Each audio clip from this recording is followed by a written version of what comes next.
Hey everybody, today on Northern Revolutions I'm doing another contest entry.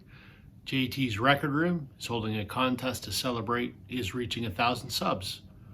So I'm going to enter. Stay tuned.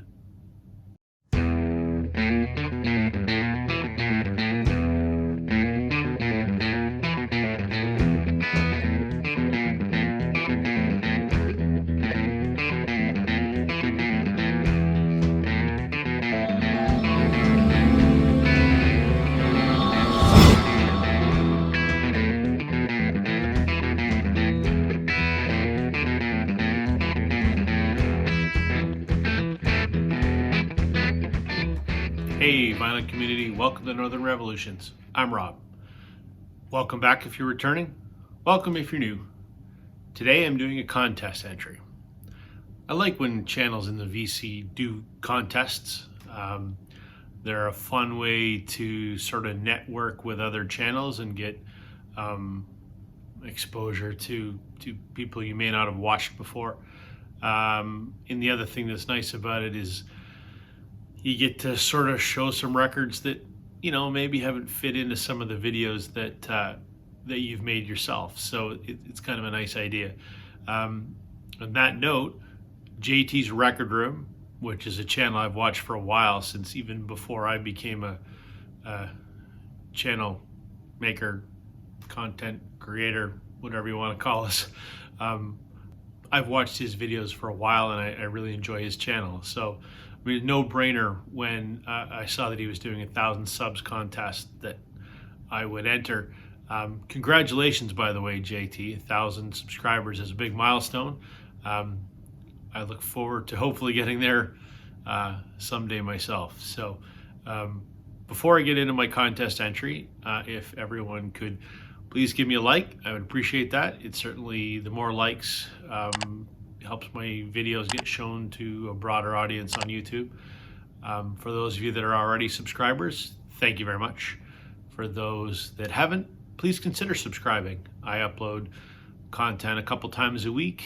I hope they're interesting videos about my experience record collecting. Also, don't forget that bell notification icon to let you know when I've uploaded something new. And lastly, you can check me out on Instagram, Northern_Revolutions. So with that out of the way, I'm going to enter JT's contest. JT's asked us to do a couple things. First of all, obviously we have to subscribe to his channel, which I do. And we have to let him know in the comments of his video that we've made a video, which I will do as soon as I make my video. And what he wants us to show is he wants us to show a record from 3 different genres. And he also would like us to show a record that is relatively new. And then he wants to see a guilty musical pleasure. I'm excited about this because I've wanted to do a guilty musical pleasure for a while. And I may do an entire video dedicated to that because I have a few. But there's one in particular that I want to show. So I'm excited about that. So here we go. My first genre. For regular viewers of my channel, would recognize that I think my favorite genre is probably, I guess, Canadian indie rock, Canadian indie singer-songwriter kind of stuff. That's really my passion and probably is a good large percentage of my record collection. So I have to show something from, I'm just going to call it the Canadian indie genre. So this record here, Luc Doucet and the White Falcon, Blood's Too Rich. Luc Doucet is an amazing guitar player. His career started, he had a band in Vancouver called Veal. They were sort of an alt-rock kind of band 20 years ago. He was and still is Sarah McLachlan's guitar player. He had a solo career, and his main project over the last 10 years with his wife, he's formed a band called Whitehorse, which I've mentioned before on my channel, and I'm going to do a video about Whitehorse because they're so bloody amazing. Luc Doucet is a wonderful guitar player, incredibly talented, can play anything. I've met Luke before. He's one of the nicest musicians you'll ever meet. Luke's signature sound comes from him playing a Gretsch White Falcon, and hence he called his band Luke Doucette and the White Falcon. This came out in 2008 on Six Shooter Records, which is my favorite indie label. They're based in Toronto. This is a great rock record. I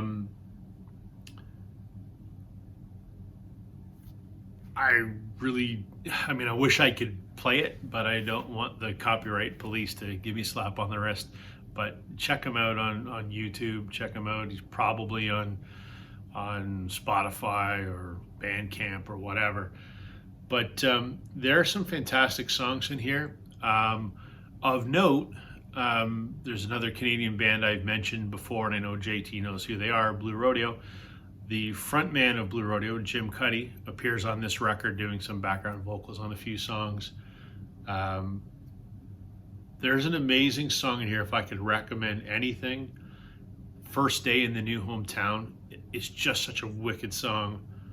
And also Beacon on the Southpaw really shows Luke's abilities on an electric guitar. So here's my first record for my first genre, Canadian indie music, Luke Doucette and the White Falcon, Blood's Too Rich.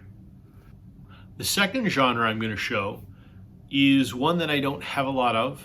I know very little about this genre, but what I do have I really like, and that's blues. More specifically, British blues. Chicken Shack. This is an album that came out in 1972, something like that, early 70s.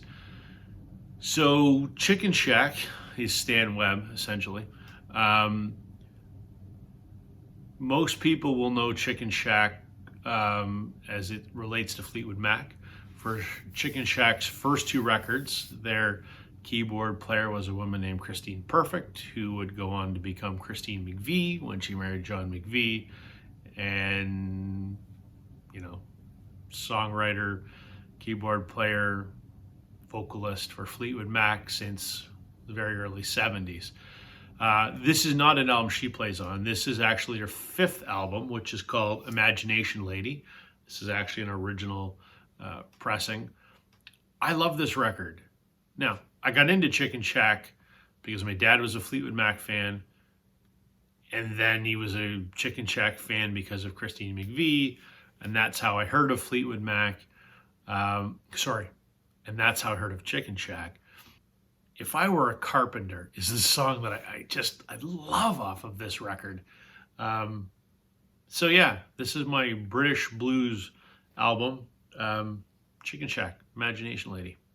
And for my third genre, rock, glam rock. I think I'm going to call it glam rock because I think that's what this group would fall under. It's The Darkness. I love The Darkness.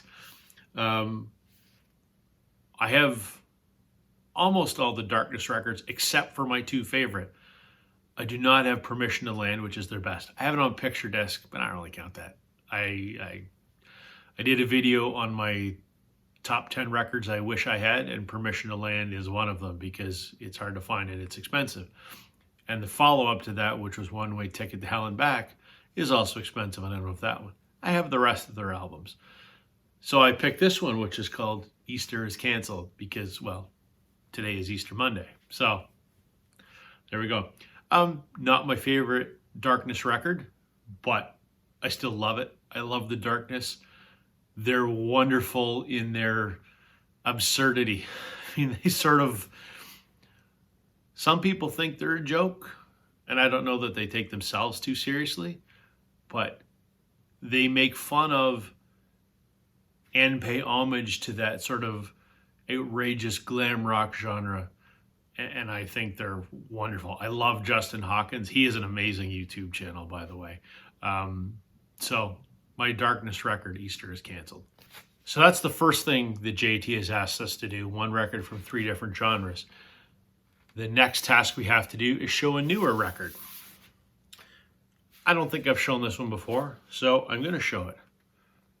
ABBA's Voyage. I love ABBA. As far as I'm concerned, they wrote perfect pop songs. Their reunion is one that nobody ever thought would happen, but it did. And this was the result. So this came out in the fall of last year. I want to say like October 2021. I was very excited about this album, a new ABBA album. And if I'm honest, it's okay. Is it bad? No, of course not. ABBA's too good to have anything that's bad. Is it of the same caliber as the rest of their stuff? No, I don't think so. Now, maybe I had too high of expectations. I mean, maybe I was expecting another Mamma Mia or Super Trooper, something like that. There aren't any songs like that. I mean, they're ABBA songs, but to me, they all sort of sound like deep cuts. I don't know that they're, in my mind, I don't think there's really any of those amazing hits on here. But you know what? I'm not going to look a gift horse in the mouth. It's great to have a new ABBA record that, for better part of 40 years, no one ever thought would happen. So, ABBA Voyage. Okay, now the part of the video that I've really been looking forward to. Guilty musical pleasure.